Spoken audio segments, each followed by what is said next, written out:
Na Yesu asifiwe. Ninawasalimu katika jina la Yesu Kristo aliye hai.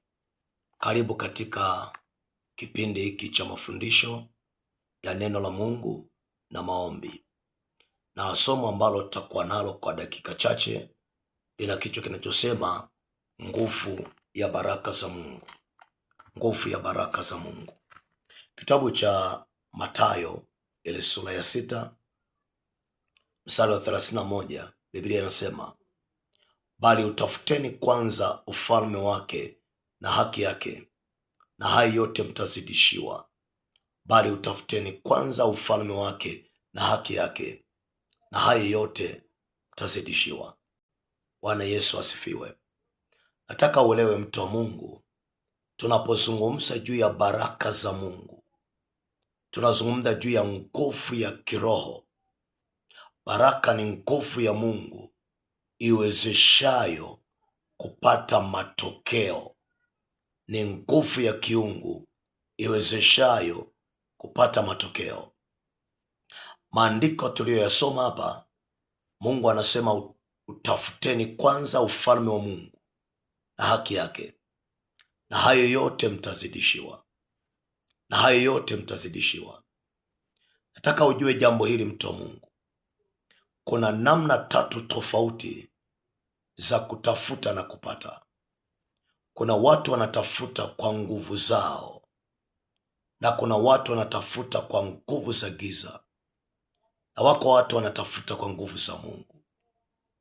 Na mimi nataka niseme na wewe, mtu wa Mungu, unaweza ukapata kwa kutafuta kwa nguvu zako, lakini Mungu hajawahi kumwamini mtu kufanikiwa na kuwa na matokeo makubwa kwa kutegemea nguvu zake za kimwili. Hajawahi. Mahali popote Mungu anapomweka mtu wake, huweka na uwezo wake juu ya huyo mtu ili umsaidie kutimiza kitu anachofanya. Ndio maana baada ya Yesu kumaliza kazi yake duniani, kabla hajaondoka, aliwaambia wanafunzi wake, najua mna maarifa ya neno, mna ufahamu wa kiungu, lakini siwaruhusu kwenda kufanya kazi yangu ni mpaka mtakapokuwa umevikwa uweza utokao juu. Na Matendo ya Mitume 1 mstari wa 8 anasema, nanyi mtapokea nguvu akisha kwa ajili ya juu yenu Roho Mtakatifu, ndipo mtakuwa mashahidi Yerusalemu, Yudea, Samaria na hata katika miisho ya nchi. Maana yake, ingawa walikuwa na maarifa ya kufundisha, lakini hawakuruhusiwa kwenda kufundisha bila kubeba uweza wa kiungu juu yao. Mungu anapoachilia uweza wake juu ya mtu, ni kwa ajili ya kumsaidia huyo mtu kupata matokeo. Sasa maneno ambayo tumekusomea hapa, anasema utafuteni kwanza ufalme na hayo yote mtazidishiwa. Maana yake, kabla haujaanzisha biashara, kabla hujaanza kazi, kabla hujaanzisha mradi, tafuta kwanza ufalme na hayo yote utazidishiwa, ili uweze kuona mazidisho kwenye kitu unafanya, kwenye eneo unafanya. Inataka nguvu ya kiroho kuhusika kwenye hilo eneo.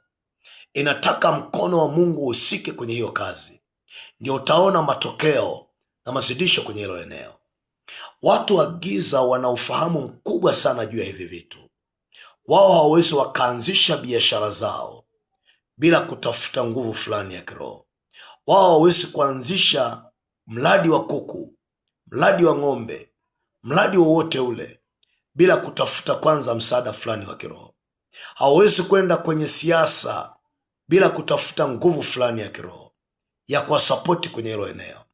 Ni watoto wa Mungu tu peke yao ndio wanaamini katika uwezo wao na katika nguvu zao, wakidhani watafanikiwa.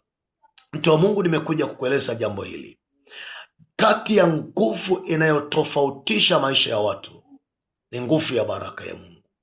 Unahitaji baraka ya Mungu ili tofautishe maisha yako. Kitabu cha Mithali ile sura ya 10 mstari wa 22, maandiko yanasema, baraka ya Mungu hutajirisha, wala haichangamani na uzuri ndani yake. Baraka ya Mungu inatajirisha, na wala haichangamani na huzuni ndani yake. Hajasema baraka ya Mungu ni utajiri, amesema baraka ya Mungu hutajirisha. Manake baraka ikiwa na wewe itakuwezesha kupata matokeo, itakuwezesha kupata utajiri. Angalia maisha ya wazee katika Biblia. Hakuna mtu aliyekuwa tajiri ambaye hakuwekewa baraka juu yake. Ibrahimu baba yetu wa imani, Mungu alimtoa katika maisha duni, katika maisha ya umaskini na uhitaji mkubwa, akamwambia toka katika nyumba ya baba yako na jamaa zako, uende mpaka mahali nitakupeleka, uende mpaka mahali nitakupeleka, alafu nami nitakubariki na kuzidisha. Ukiangalia sura ya 13 inayofuata baada ya baraka, Ibrahimu tayari ni tajiri, tajiri wa mifugo, tajiri wa fedha, tajiri wa dhahabu. Inataka nguvu ya kiroho ihusike na kitu unafanya, ndio uweze kupata matokeo kwenye kitu unafanya. Na mimi nataka niombe na mtu mmoja sahihi na dakika hii kwa ajili ya kazi yako, kwa ajili ya mradi wako. Mimi sijui ni nini unafanya, lakini inataka Mungu aingilie kati kitu unafanya ili uweze kupata matokeo kwenye hilo eneo, ili uweze kupata matokeo kwenye hilo eneo. Funika macho yako niweze kuomba kwa ajili yako sahihi.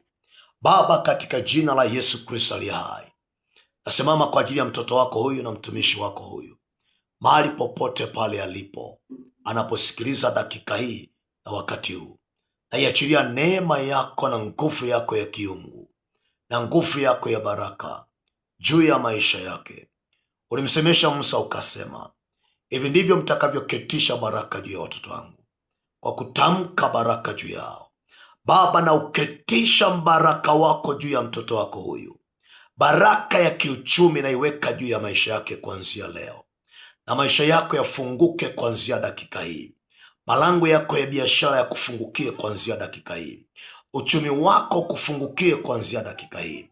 Pokea baraka kwenye maisha yako. Pokea baraka kwenye uchumi. Pokea baraka ya afya. Pokea baraka kwenye kitu unafanya, kwa mamlaka ya jina la Yesu aliye hai na kwa nguvu ya baraka ya Mungu. Kuanzia tarehe ya leo, lolote unafanya kwa mikono yako, naliamuru lianze kutembea kwa jina la Yesu. Naliamuru lianze kukimbia kwa jina la Yesu. Pokea upako wa spidi kwenye eneo la biashara. Pokea upako wa spidi kwenye eneo la miradi. Pokea upako wa spidi kwenye kitu unafanya. Mungu ayatofautishe maisha yako kuanzia leo.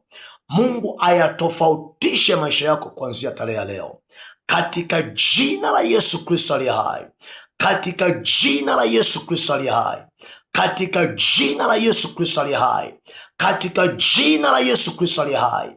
Maisha yako yamebarikiwa na uchumi wako umebarikiwa. Mungu akubariki mtu wa Mungu kwa ajili ya kufuatilia kipindi hiki. Nikukaribishe pia siku ya kesho. Karibu. Amini katika maombi naye kuombea, na yapokee kwa imani. Yatabadilisha maisha yako na hatima yako haitabaki kama ilivyo. Shalom.